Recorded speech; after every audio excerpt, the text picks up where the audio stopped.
I'm interviewing Mark Serwatka, who's the General Secretary of the PCS, the union that represents civil servants who work in job centres, and we've heard today about the government's welfare reforms. Mark, tell us what your union thinks about the reforms today. Well, we think they're a disgrace, and we think that for a number of reasons. First of all, representing the staff in the job centres who work tirelessly. Their view is what they need is more vacancies to help the vulnerable and the unemployed, not more sanctions. They've been starved of resources, trying to do a difficult job, and they can see this is a shameful way to treat people.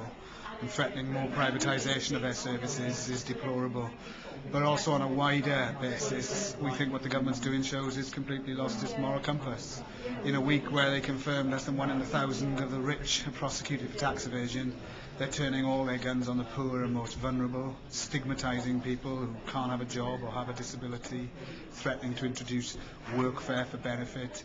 It's taken the debate on welfare in a rightward direction I never thought I'd see in my lifetime, and I'm determined as PCS General Secretary to ensure that our union works with all those to campaign vigorously to stop these proposals in its tracks. I visited the Hayes Job Centre last week. The staff there work incredibly hard, but they're under a lot of stress as a result of job cuts. Just how many job cuts have taken place over the last 3 years? 30,000 jobs have gone from DWP, which is incredible. Over 400 job centres have closed, and a service where people take pride in helping out some of the most vulnerable people in the country has been reduced to call centres, looking at how much time people are spending with individual claimants, and the staff who work really, really hard are just frustrated that they want to help people, but they're finding it's more and more difficult with lack of resources and lack of time to do so.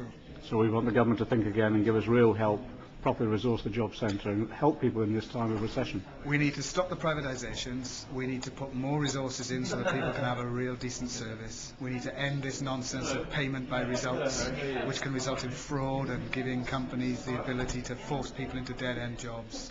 But also we need a welfare state to administer that we can be proud of. Currently our unemployment levels, job seekers allowance is at 60% of our major European competitors, and we have benefit levels already set too low that are harder and harder to access. It really is a dreadful situation, and we want to campaign for more jobs, yes, to deliver proper services, but actually a welfare state that we can be proud of, not one increasingly I think many people will be ashamed of. Thanks, Mark, and thanks for what your union does to support our local community.